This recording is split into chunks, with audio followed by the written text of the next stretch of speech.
વ્રત પૂજા વિધિ. દશામાનું વ્રત અષાઢ વદ અમાસથી શરૂ થાય છે. દસમે દિવસે તે પૂર્ણ છે. માટીમાંથી દશામાનું પાણી જે સાંઢણી છે તેની મૂર્તિ બનાવી તેના પર દશામાં પધાર્યા છે તેવો ભાવ કરી પ્રાતઃકાળે સ્નાન કરી ધૂપ દીવો કરી શ્રદ્ધાપૂર્વક દશામાની કથા સાંભળવાની હોય છે. દસમે દિવસે એ સાંઢણી નદીમાં કે ગામની ભાગોળે નિશ્ચિત સ્થળે મંદિર પધારવાના હોય છે. 5 વર્ષ સુધી આ વ્રત કરવામાં આવે છે. યથાશક્તિ સોનું, ચાંદી તથા પંચધાતુની સાંઢણી બનાવી બ્રાહ્મણને દાનમાં આપવી, વસ્ત્રદાન કરવું, દક્ષિણા આપવી, ભક્તિભાવપૂર્વક દશામાનું વ્રત કરવાથી ઘરમાં સુખ શાંતિ તથા સમૃદ્ધિ માટે સત્કર્મો કરવાથી કર્મયોગની પ્રાપ્તિ થાય છે. આ વ્રતથી પરિવારમાં સૌ કોઈને પરિશ્રમ તથા પ્રામાણિકપણે સમૃદ્ધિ મળે છે. જીવનમાં ભક્તિભાવ પ્રગટે છે. સોહાગણ સ્ત્રીઓ તથા કુંવારી કન્યાઓને મનવાંછિત ફળ મળે છે. દશામાની વ્રતકથા. એક સુવર્ણ નગરીમાં રાણીએ તેના મહેલના ઝરૂખામાંથી જોયું તો શહેરની બહેનો કોઈ વ્રતની ઉજવણી કરતી હતી.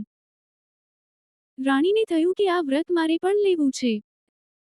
રાણીએ રાજાને વાત કરી. રાજાએ અભિમાનથી કહ્યું, હે દેવી, આ બહેનો જે વ્રત કરે છે તે દશામાનું છે. આપણી પાસે તો બધું જ છે.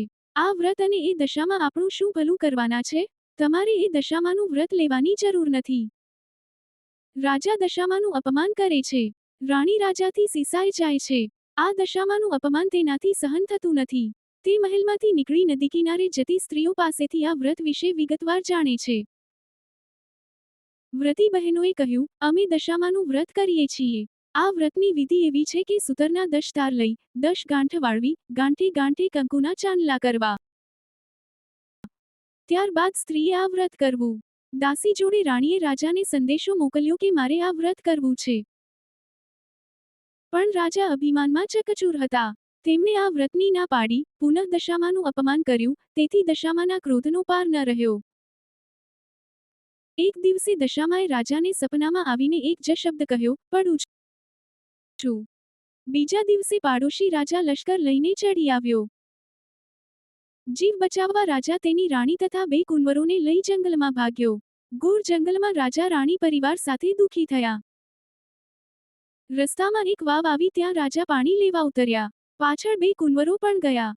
દશામાએ અદૃશ્ય થઈ 2 કુંવરોને વાવમાં ખેંચી લીધા. રાજા સમજી ગયા કે ચોક્કસ દશામાનો આ કોપ છે. એ રાણીને આશ્વાસન આપતા સમજાવે છે કે જેણે આપ્યા તેણે જ લઈ લીધા. હવે એ જ આપશે. આગળ જતા રાજા રાણીને અનેક દુઃખો સહન કરવા પડ્યા. એક વાડીમાં ગયા તો ત્યાંના ફળ ફૂલ નાશ પામ્યા. માળી આ બંને પાપી છે એમ માની મારી ભગાડ્યા. રાજા તેમની બહેનના નગરમાં આવે છે. બહેન સોનાની ગાગરમાં ભાઈ માટે સુખડી તથા સોનાની સાંકળ મોકલે છે, પણ દશામાના કોપથી સુખડી ઈંટના કકડા બની ગઈ અને સોનાની સાંકળ કાળો નાગ બની ગયો. આ ગાગર પિત્તળની થઈ ગઈ. આ બધું જમીનમાં દાટી રાજા આગળ ચાલી નીકળ્યો. આગળ જતા એક વાડીમાંથી તેમણે વાડીના માલિક પાસે ખાવા માટે ચીબડું માગ્યું. ખેડૂતને દયા કરીને એક ચીબડું આપ્યું. રાજાએ નક્કી કર્યું કે આગળ જઈને થોડો વિશ્રામ કર્યા પછી ચીબડું ખાવું અને ભૂખ સમાવવી. એ ગામના રાજાનો કુંવર 2 દિવસ પહેલા રિસાઈને ભાગી ગયો હતો. સિપાઈઓ કુંવરની શોધમાં નીકળ્યા હતા. દશામાના કોપના કારણે રાજાના હાથમાં જે ચીબડું હતું એ કુંવરનું માથું બની ગયું.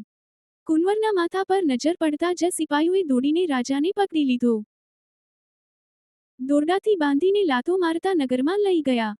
નગરના રાજા બધી વાત કરી. રાજાએ પોતાના કુંવરની હત્યા કરવા બદલ અભયસેનને કાળ કોટડીનો હુકમ આપી બંદીખાનામાં નાખી દીધો. રાજા વગર વાંકે કેદ થયો. તેથી રાણી અનંગસેના પર દુઃખનો પહાડ તૂટી પડ્યો. એ રોજ જંગલમાં જતી, લાકડાનો ભારો લઈ આવતી. એ વેચીને જે પૈસા મળે એમાંથી પેટનો ખાડો પૂરતી. આમ દિવસો પર દિવસો પસાર થવા લાગ્યા.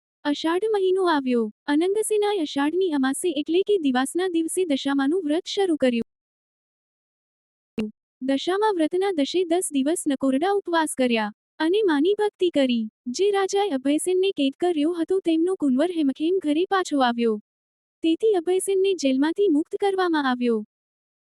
રાજા રાણી જંગલમાંથી ચાલતા ચાલતા આગળ નીકળ્યા.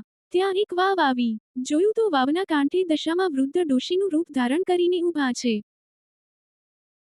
બંને કુંવરો એમની આંગળી પકડીને ઊભા છે. રાજા રાણી તરત માતાજીને ઓળખી ગયા, માના પગમાં પડી ગયા. દશામાએ અસલ સ્વરૂપમાં આવી દર્શન આપતા કહ્યું, હે રાજા, હવે તારું અભિમાન ઓગળી ગયું છે. લે તારા દીકરા, તું જે વાટે અહીં આવ્યો છે તે વાટે પાછા ફરો. તમે જે સુખ માટે ઈચ્છા કરતા હતા તે સઘળા સુખ મળશે. તમને તમારું રાજ્ય પાછું મળશે. રાજા રાણી બંને કુંવરો સાથે પોતાના રાજ્યમાં આવ્યા. પ્રજાના સાથથી પુનઃ રાજ્ય પાછું મેળવી સુખેથી રહેવા લાગ્યા. રાજા રાણીએ દશામાના આશીર્વાદ મેળવી કહ્યું, હે દશામા, જેવા અમને ફળ્યા તેમ તમારું વ્રત કરનાર સૌને ફળજો. ગમે તો આ વિડીયોને લાઈક કરો અને ચેનલને ફોલો કરવાનું ભૂલતા નહીં. Surprise!